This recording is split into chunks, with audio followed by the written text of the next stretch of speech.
Karina tidak bisa tidur. Ia melirik ke arah jam dinding. Hari baru menunjukkan pukul 2 dini hari. Pikirannya bercabang. Bara sekarang tidur di mana ya? Pikirnya. Dia turun dari tempat tidur dan berjalan keluar sambil selingukan, memastikan di mana suaminya itu berada. Bisa jadi juga Bara sekarang tidur dengan Hosea. Tapi saat ia sampai di ruang tamu, ia melihat Bara yang meringkuk di atas sofa, bahkan tanpa selimut. Di meja ada kertas dan laptop yang tadi Karina berikan, masih dengan posisi yang sama, berantakan seperti tak tersentuh. Dalam hati Karina merasa tak tega. Dia saja heran dengan dirinya. Padahal dia sudah mewanti-wanti diri sendiri untuk tidak mengungkit masa lalu Bara. Tapi ya gimana? Dirinya ingin sekali mendengar dari mulut Bara sendiri kalau dia sudah tidak ada perasaan lagi pada Rani. Tapi apa? Selama ini saat mereka membahas itu, Bara cenderung menghindar atau mengalihkan pembicaraan. Siapa yang gak kesal coba? Merasa iba, Karina mengambilkan selimut dan menyelimuti Bara. Dengan pelan ia mengusap rambut hitam tersebut. Mas, maafin aku ya, ucapnya, kemudian terdiam menikmati wajah lelap suaminya. Bara bahkan nampak tak terganggu dengan elusan di kepalanya. Lagian masih kerjaan pakai segala dibawa pulang, gerutunya. Puas memandangi wajah Bara, ia kemudian mengecup keningnya. Selamat malam, Mas. Mimpi yang indah. Paginya, suasana masih terasa sama. Karina masih melayani Bara seperti biasa, menyiapkan pakaiannya dan menyiapkan sarapan. Hosea sempat keluar kamar sebentar, mengambil sarapannya kemudian kembali ke kamar. Wajah adik iparnya itu menampak muram, dan Karina jadi tak berani menegurnya. Mereka masih saling diam. Karina sendiri agak gengsi untuk mengajak Bara bicara duluan. Dan dia juga kesal, karena suaminya itu juga sama diamnya seperti dirinya. Mas berangkat dulu ya, ucap Bara. Karina menyalaminya tanpa berucap apapun. Sepertinya Bara, dia jadi merasa menyesal. Masalah sepele ini malah jadi seperti ini. Sampai siang Bara tak ada menghubunginya untuk video call seperti biasa. Apa dia sibuk? Sedang meeting atau bagaimana? Apa mungkin Bara marah padanya? Karina jadi frustasi sendiri. Handphonenya bergetar. Karina buru-buru membukanya. Namun ia berdecak karena bukan Bara yang mengiriminya pesan. Bonusku melayang. Karina menyerjit melihat nama grup yang baru saja diganti oleh Farhan.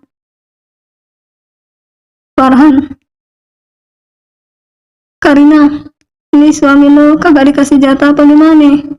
Sangar betul. Nadia. X.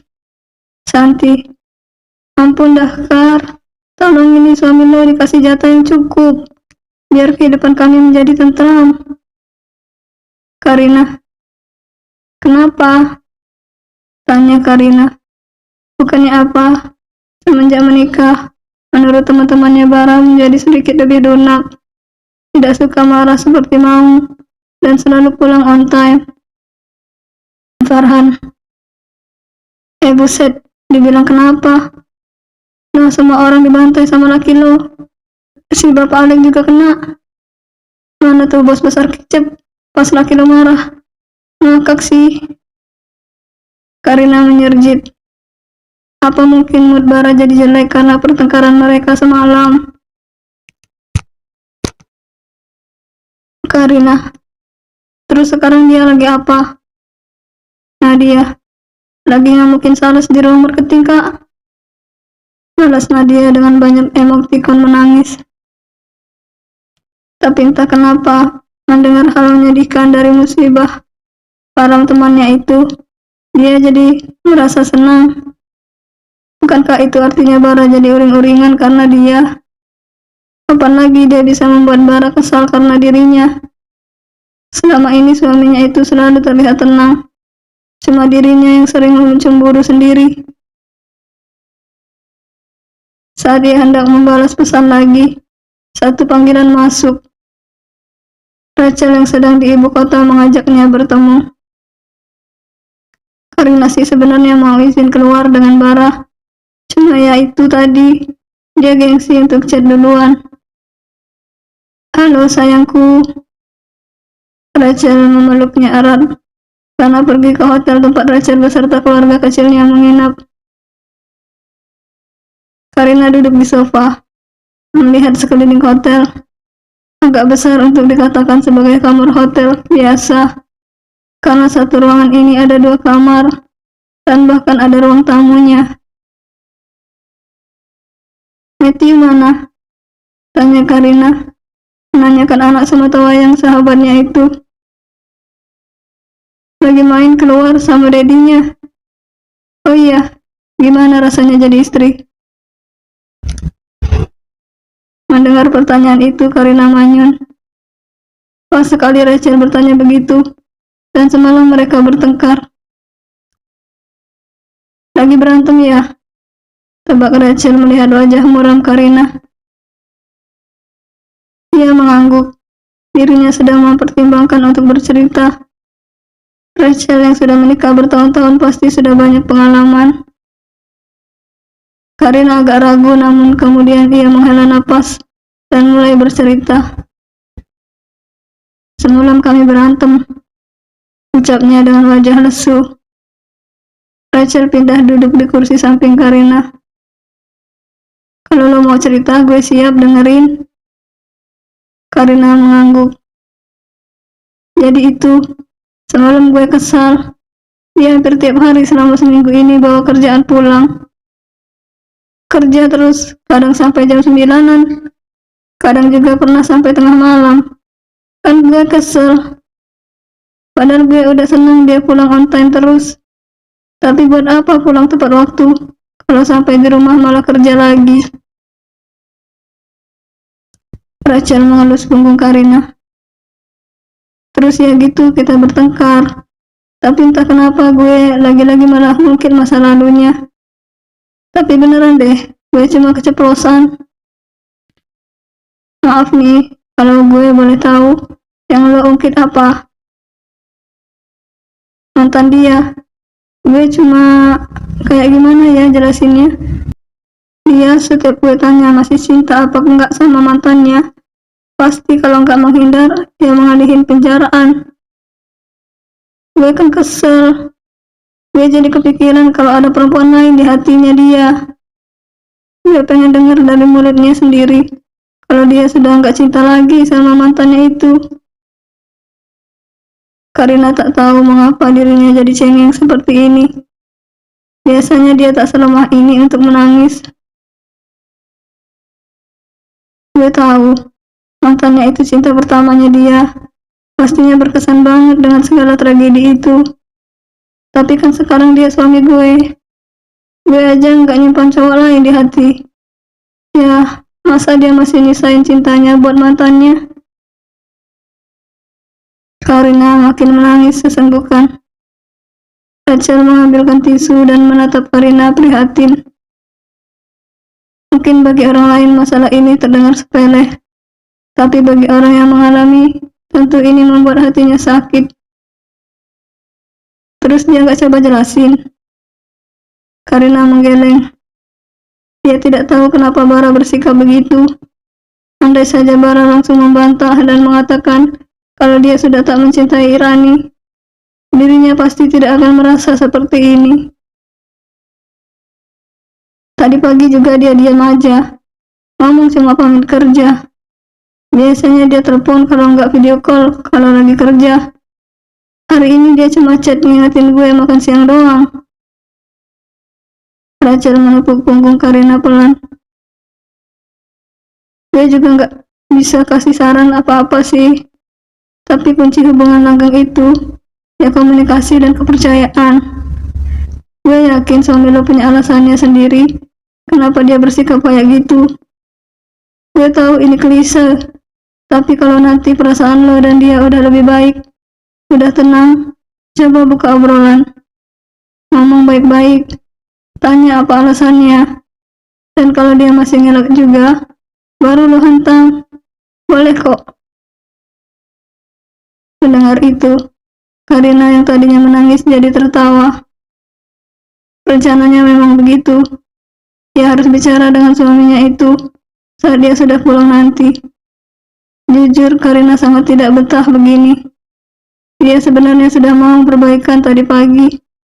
Tapi ya namanya juga perempuan. Ya gengsi lah kalau mau ngajak ngobrol dan minta maaf duluan. Ingat, kata orang perempuan selalu benar. Mereka mengobrol entah sampai jam berapa. Bercerita sambil bernostalgia. Sampai tanpa sadar dirinya tertidur. Mata Karina perlahan terbuka. Dia merasa agak asing dengan tempat ini. Namun saat dia menoleh pada Rachel yang sedang tertidur pulas, mulutnya membulat, kaget dan buru-buru mencari handphonenya yang entah sejak kapan lowbat.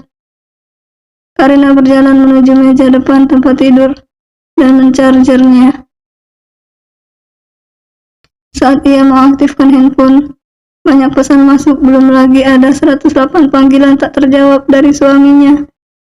Dengan ratusan pesan yang mulai masuk. Dengan agak takut, ia membuka chat tersebut yang rata-rata bertanya di mana dirinya berada. Karina melirik ke arah jam. Sekarang pukul 1:30 dini hari. Mau pulang sekarang, dia takut. Namun, tiba-tiba handphonenya berdering. Karina deg-degan, takut dengan respon Bara. Dengan ragu ia mengangkat telepon tersebut. Halo, cicitnya takut-takut. Terdengar hembusan napas berat dari seberang sana. Kamu di mana? Aku lagi. Karina agak kagok mencari alasan. Di mana? Tanya Bara terdengar tak santai. Karina kaget dengan nada bicara Bara yang terdengar frustasi. Lagi di hotel tempat Rachel nginap. Jujurnya takut-takut. Hotel mana? Besok aku pulang. Jawabnya gugup. Mendengar desahan napas berat Bara saja, ia sudah tahu kalau suaminya itu sedang menahan emosi. Hotel mana?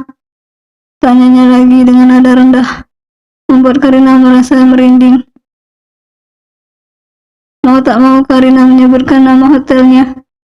Ia gugup setengah mati. Padahal kalau dia pulang besok, paling tidak dia bisa mempersiapkan diri lebih dulu. Tunggu di sana, jangan kemana-mana. Titah Bara, dan panggilan terputus. Karina menggigit kukunya. Ia membaca pesan dari Cecil yang juga menanyakan di mana dirinya berada. Apa mungkin Bara menanyakan dirinya pada Cecil? Bisa jadi, pikirnya. Kenapa, Kar? Karina menoleh, melihat Rachel yang mengucek matanya. Lo kok nggak bangunin gue sih, Cel? Rachel menggelitik, kemudian mengerutkan dahi. Lah, gue pikir lo emang mau nginep di sini. Soalnya pas gue bangunin, lo bilang mau tidur di sini aja. Karina mencoba mengingat, tapi ia benar-benar tak sadar sudah mengatakan hal itu. Suami gue kayaknya marah deh. Karena Karina berdecak. Gue nggak ngomong mau nginep. Lihat, dia nelpon gue ratusan kali.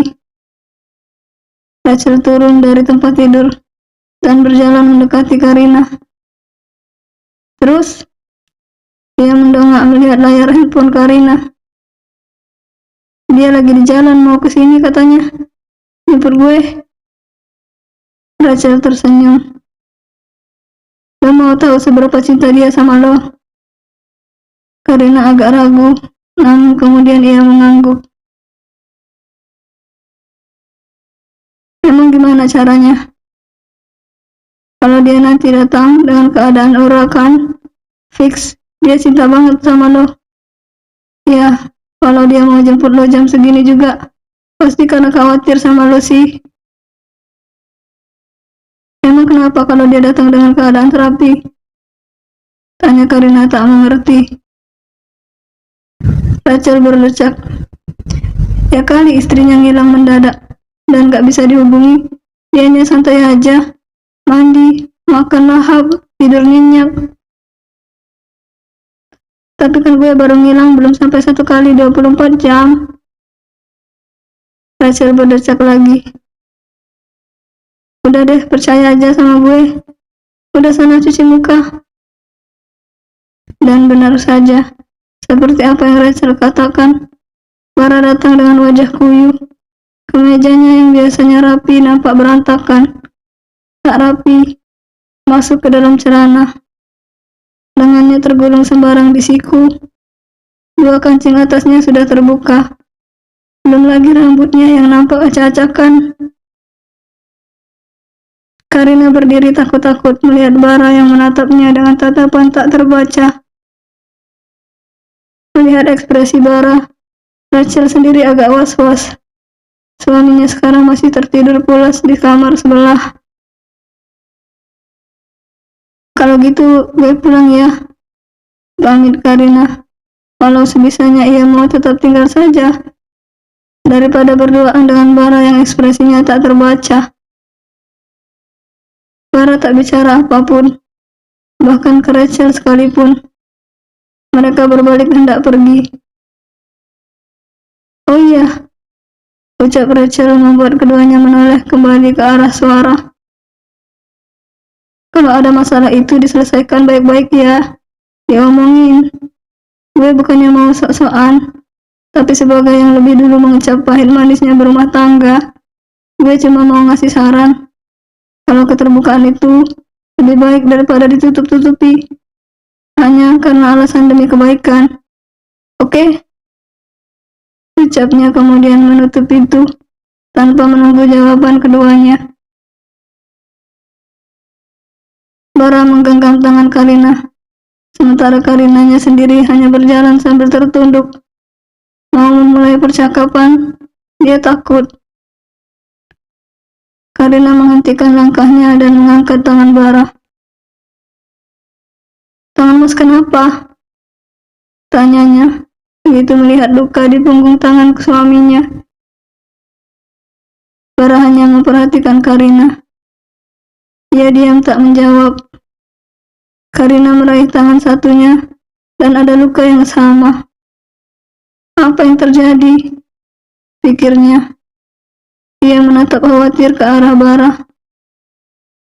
Gak apa-apa, ayo pulang, ajaknya. Jawab dulu, ini kenapa? Karina? Seru Bara lemah. Karina tak bersuara lagi, dan ikut berjalan menuju mobil mereka terparkir. Raut wajah Bara masih sama. Ia terlihat lelah, tapi ada raut lega juga di sana. Maaf, cicit Karina. Nanti aja kita bicara di rumah. Mas capek. Ya udah, kalau gitu biar aku aja yang nyetir, ucapnya. Namun Bara sudah membuka pintu penumpang samping kemudi. Masuk. Bara menggerakkan kepalanya, mengkode agar Karina segera masuk. Aku aja yang nyetir. Masuk, ucapnya lagi tak mau dibantah. Karina mau tak mau mengikuti kemauan Bara. Selama di perjalanan tak ada yang berbicara. Karina sendiri bahkan takut untuk sekedar menyetel musik. Ia takut akan mengganggu Bara. Sesampainya di dalam apartemen Bara, langsung memeluk Karina erat. Maaf, maaf, ucapnya terdengar getir. Jangan tinggalin Mas, ucapnya lagi, membuat dada Karina terasa sesak. Bersambung.